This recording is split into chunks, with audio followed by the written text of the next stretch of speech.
नमस्कार, national film में आपका स्वागत है। मैं हूं कुमार और देखिए भारत के टेक्नोलॉजिकल एडवांसमेंट को लेकर एक और नई न्यूज है और इसमें लिखा है India closer to new drone power as indigenous solar powered pseudo satellite flies for over 21 hours. Bharat की बेंगलुरु बेस्ड एक स्टार्टअप है और इसका नाम है new space research and technology private limited या शॉर्ट में कहें तो NRT।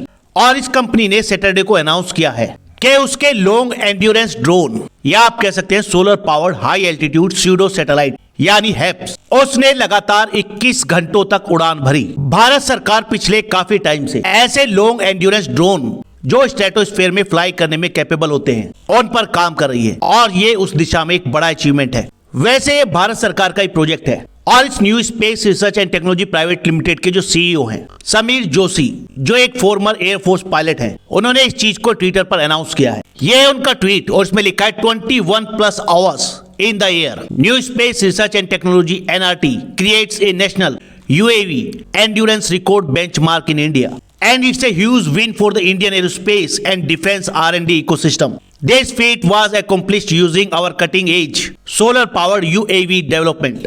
देखिए पहले आप देख लीजिए कि हैप या हाई एल्टीट्यूड स्यूडो सैटेलाइट दिखता कैसा है। ये आपको कुछ ऐसा दिखाई देगा। देखिए स्यूडो का मतलब ये होता है उस जैसा लेकिन वो नहीं, यानी ये दिखेगा तो सैटेलाइट जैसा लेकिन सैटेलाइट नहीं होता। ये आता ड्रोन की कैटेगरी में ही है लेकिन इसमें कई खासियत हैं सैटेलाइट जैसी, उसके बारे में भी डिटेल में बात करेंगे। पहले बात करते हैं कि इस उड़ान को लेकर इस कंपनी ने कहा क्या है। इस कंपनी के अकॉर्डिंग ये उड़ान भरी गई थी 22 दिसंबर को।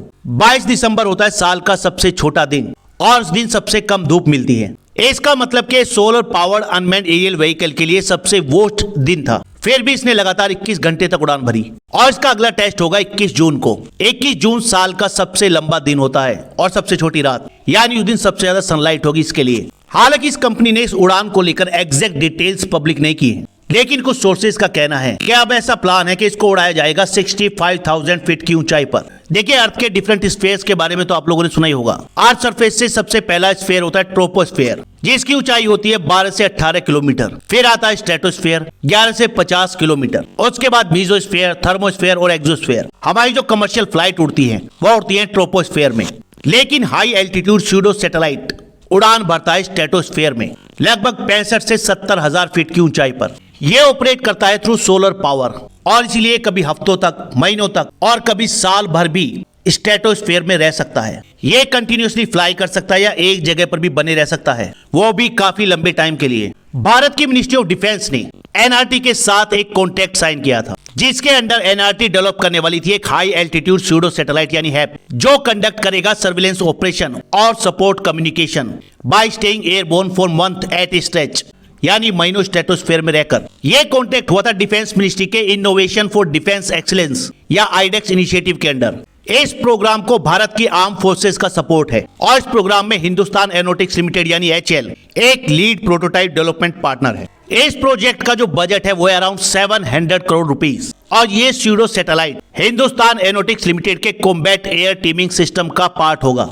ये भी बहुत ही फ्यूचरिस्टिक डेवलपमेंट है HAL का। देखिए यहाँ पर आपको एक बात बता दूं कि स्यूडो सैटेलाइट बनाने की जो कोशिशें हैं वो यूरोप और US में भी चल रही हैं। कई कंपनियां इस पर काम कर रही हैं और सरकारी एजेंसीज भी, लेकिन अभी किसी भी कंट्री ने या किसी और कंपनी ने ऐसा कुछ अनाउंस नहीं किया है कि उन्होंने अपना खुद का स्यूडो सैटेलाइट डेवलप कर लिया है। हालांकि भारत की Bengaluru based new space research and technology private limited यानी NRT ने जो अनाउंसमेंट किया है ये अभी एक प्रोटोटाइप है और इसकी फर्स्ट फ्लाइट हुई है। हालांकि खुशी की बात यह है कि इसकी फर्स्ट फ्लाइट काफी सक्सेसफुल रही है और सीरियसली ये भारत के लिए एक बड़ा अचीवमेंट है क्योंकि हाई एल्टीट्यूड स्यूडो सैटेलाइट एक फ्यूचरिस्टिक वॉरफेयर कंसेप्ट है और फ्यूचर में काफी यूजफुल होने वाला है। अब देखिए अगर बात करें कि high altitude pseudo satellite actually होते क्या है, तो एक्चुअली एक ड्रोन की तरह ही होते हैं यानी अनमैन्ड एयरक्राफ्ट। ये ऑपरेट करते हैं स्ट्रेटोस्फीयर में at the altitude of approximately 65,000 feet और अबव। इन सोलर पावर व्हीकल्स को डिजाइन करने का मेन मकसद ये है कि जो एक्चुअल सैटेलाइट होते हैं और लोअर एल्टीट्यूड में जो अनमैन्ड एरियल व्हीकल्स यानी UAV घूम रहे हैं उनके बीच में जो मिसिंग लिंक है,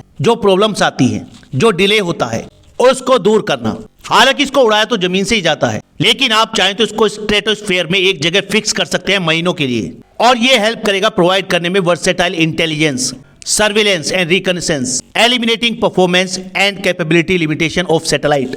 एक तरफ जहां रेगुलर सैटेलाइट बनाना बहुत महंगा होता है और उन्हें लॉन्च करना भी काफी एक्सपेंसिव होता है, वहीं हैप्स को बनाना काफी कॉस्ट इफेक्टिव है और इसे लॉन्च करना भी आसान है और इस व्हीकल को कहीं से भी कंट्रोल किया जा सकता है using beyond line of the site technology. इसका सबसे असरदार उपयोग है टेलीकम्युनिकेशन और रिमोट सेंसिंग में, जहां पर यह civilian as well as military purpose के लिए यूज किया जा सकता है। साथ ही ये उन रिमोट एरियाज में भी मदद कर सकता है जहां पर इंफ्रास्ट्रक्चर की कमी है या समुद्र की गहराइयों में, डिजास्टर रिलीफ में, सर्च एंड रेस्क्यू ऑपरेशंस में। अगर ग्राउंड बेस्ड कम्युनिकेशन नेटवर्क की बात करें तो उसके कंपैरिजन में हैप्स एक बड़ा एरिया कवर कर सकता है विद लेस इंटरफेरेंस। साथ ही से डेटा ट्रांसफर भी काफी इजीली हो पाएगा। तो सोचिए एक बार डेवलप होने के बाद ये टेक्नोलॉजी भारत के कितने काम आ सकती है और भारत की एक कंपनी ने इसकी तरफ एक और कदम बढ़ा दिया है। अब देखिए बात करते हैं हिंदुस्तान एरोनॉटिक्स लिमिटेड के कॉम्बैट एयर टीमिंग सिस्टम की, यानी कैट्स की। ये भी फ्यूचर वॉरफेयर के लिए एक बहुत ही शानदार सिस्टम होने वाला है।